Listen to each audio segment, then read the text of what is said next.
So this does include my portion of the presentation.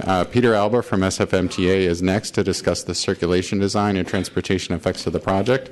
Kate Hartley with Mayor's Office of Housing is also here. And in terms of, we also have a number of other city staff and other consultants that are available to answer questions that may develop throughout the hearing, including Charles Chase to discuss historic resources. Thank you very much.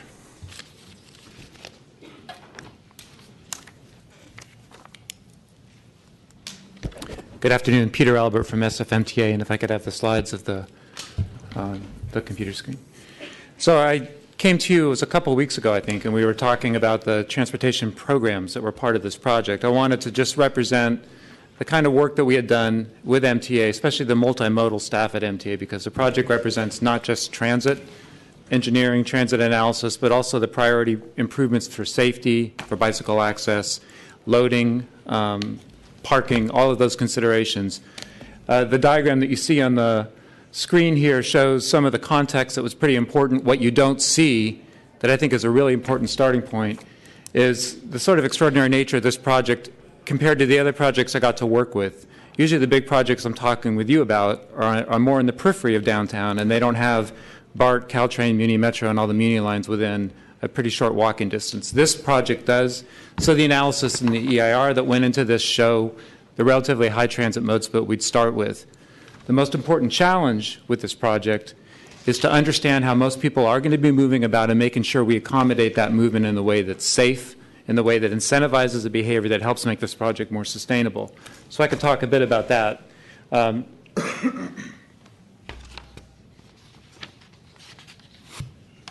The different modes that I talked about, loading, parking, bicycle access, pedestrian access, transit access, it might be hard to see in the screen, but with loading, what we needed to make sure was we were not compromising the movement of transit. The project's in the middle of a very important network. It's not at the periphery. That means the 14 Mission and all the bus lines that need to go through it really need to be managed for their flow, for their reliability. So what you'll see in the project descriptions are the loading and entries to the garages of the project themselves are internalized. They're in the alleys that are off the main networks, especially Mission Street. We have insets in the sidewalks to allow the loading that we do control with meters to be out of the way of buses. Bicycle access, there's a host of programs that went along with our transportation demand management. They include all of the basics, the secure bike parking, the bicycle showers and facilities like that that help people who choose to use bicycles to get around. But they also include things that go beyond, such as making sure that we're locating a bike share station within a short walk of that, because the resident population here should feel that car share and bike share are fine alternatives to owning a car, using the network they have to get around. So I do want to spend a little bit more time on the pedestrian network, though, because that ends up being one of the most essential transportation challenges in this project. To widen the sidewalks, to ensure the safe crossing of pedestrians at mid-block alleys or within the networks or crossing the big streets requires trade-offs. Widening the sidewalks does mean that you have to change what happens between the curbs. I heard some comments and some points that were made about Fifth Street, but I think some of the important concessions to look at are what happens when you take something like, I'll scroll ahead here.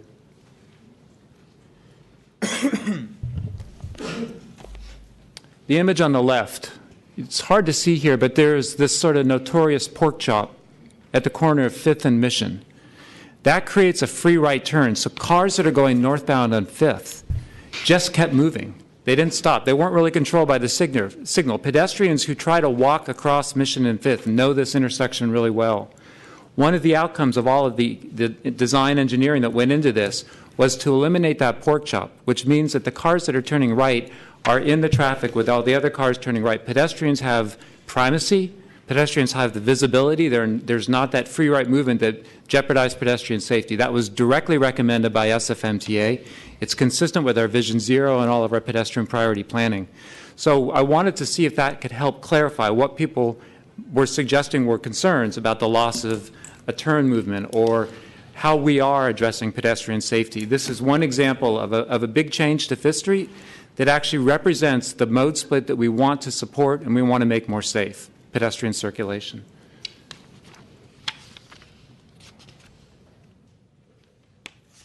But In the realm of transit, because we already started off with such a strong transit mode split, this is where the transportation demand management programs really needed to be important. So we looked at the programs that were recommended as part of the project. We also used the environmental review to make sure that we looked at mitigation measures that rounded out or made even more robust the transportation demand management measures. You don't see this in the slideshow, but I can highlight some of the programs that make sure people who work or live in this site are incentivized and encouraged to use transit and to make that transit a more convenient choice. So there's a manager on site, a TDM program manager, who helps with the choices and helps with the passes. There's actually subsidies toward commuters who are using transit to get there. There's the wayfinding. There's the real-time information that is put in strategic locations so people who are visiting can make up to the last-minute choices about what transit options they get because they have that information. It's typically a bit obscure, and you only get to see it when you're in the subway station. But on the whole, the model projected transit ridership would be very high. One of the concerns might be, is the system already so crowded that putting this kind of development on top of a part of the network might be a greater challenge. What's unique about the fees and the way they apply here, not only the transportation impact development fees, but also the TSF, transportation sustainability fee, is this project is paying into both. It allows MTA to make sure that we look at the big picture capacity needs. We have a host of programs going on around the Market Street subway to increase capacity. This is helping us make sure that at the most crowded point on the subway, we're looking at extra vehicle procurement. We're actually looking at longer trains in the subway. This project is a partner in helping fund those challenges that otherwise are pretty big for Muni. But they also go to paying for some of the pedestrian improvements, such as, scrolling down through here again, the sidewalk realm, the sidewalk widening, the elements that make the pedestrian connections work better, the sidewalk crossing at Mission into the Old Mint that needed to be transit priority because we were a little worried that if you put another sidewalk crossing, you would actually impede the flow of the 14 Mission. So that sidewalk crossing is signalized and signalized with transit priority to make sure the pedestrians know when the buses are coming and the pedestrians have the safe crossing when there's not one there. So these images are a good sample of what you have seen in the diagram are a range of pedestrian and safety and capacity improvements throughout the project. I think the right point for me to do is because I do have a hard schedule that I'm supposed to be somewhere at 7 o'clock, and I want to make sure I'm around as a resource. You can see this is an opportunity for me to take questions. I don't want to cut into Kate's time. She's got a lot there, but I also want to make sure that as there's so much more that went into the planning that I can convey in just a few slides. So at the pleasure of the Commission. Thank you, Mr. Albert. Are there any initial questions for Mr. Albert? Okay, we might come back to you, and hopefully you'll be... Whoops, sorry. Yeah. Commissioner Anthony. Mr. Albert, thank you. The mid-block crossing is the one on Mission or on 5th, or are there two different mid-block crossings that are being established? The mid-block crossing that I was talking about was the one that connects, it goes from the south side of Mission to the north side right by the Mint. Oh, yeah. So it's like an extension of Mary. Yeah. Right.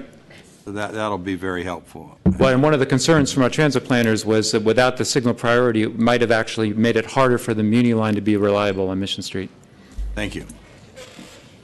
Commissioner Richards. Mr. Albert, one quick question for you. I know when I was on the Market Octavia CAC, a planner from the MTA came and showed us a simulation of what it would be like currently, and then with a big project in place with the number of cars coming in and out and the circulation. Is that something you might be able to do for this project to really show us? Because I'm having a hard time grasping all the different bits and pieces here.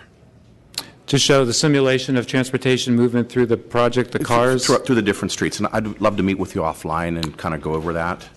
I think we might have actually poached one of the brightest planners from city planning, and that planner now works at MTA. Okay, that would be Greg Reeson. So I think that maybe since we've done that, we maybe owe the planning department something in return. I'd love to meet with you. Thank you.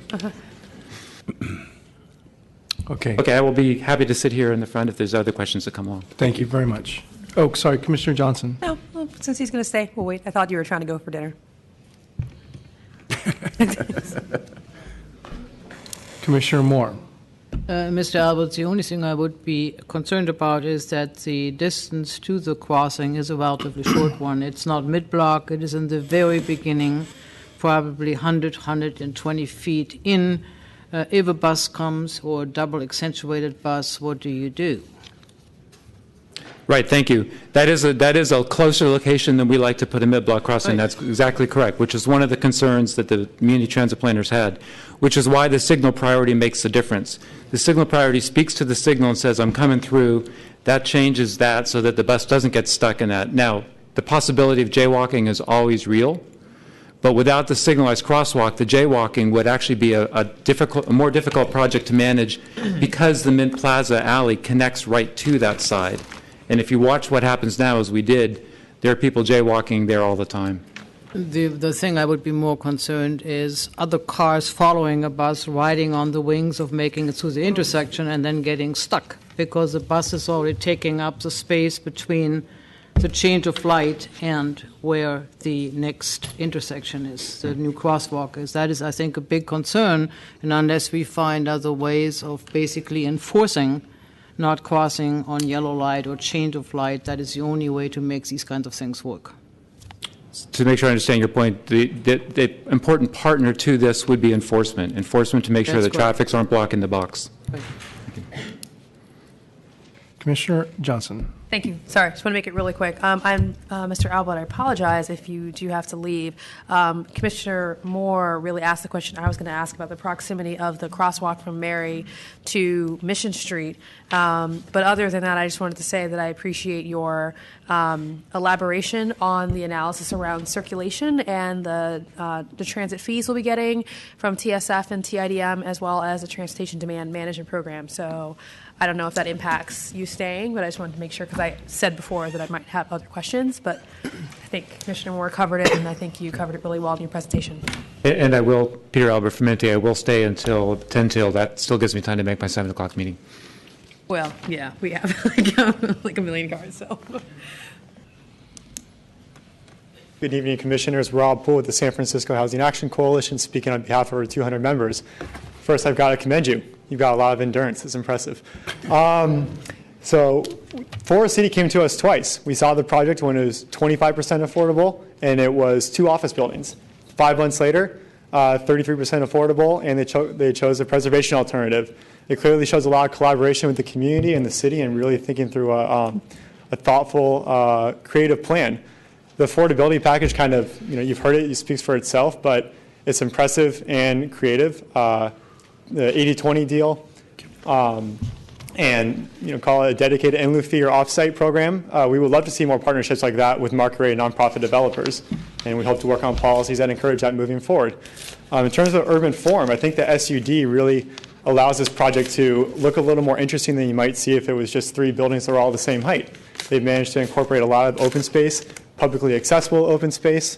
I think it'll be a much better pedestrian experience than what you have there now, with wider sidewalks, safer for pedestrians, much more pleasant, active place to be, which makes sense in this neighborhood that's so close to transit and jobs and shops and everything that we can enjoy in San Francisco. In terms of transportation, they've really done everything they can to make this a multimodal project. And paying both transportation fees is tremendous. They have a low parking ratio.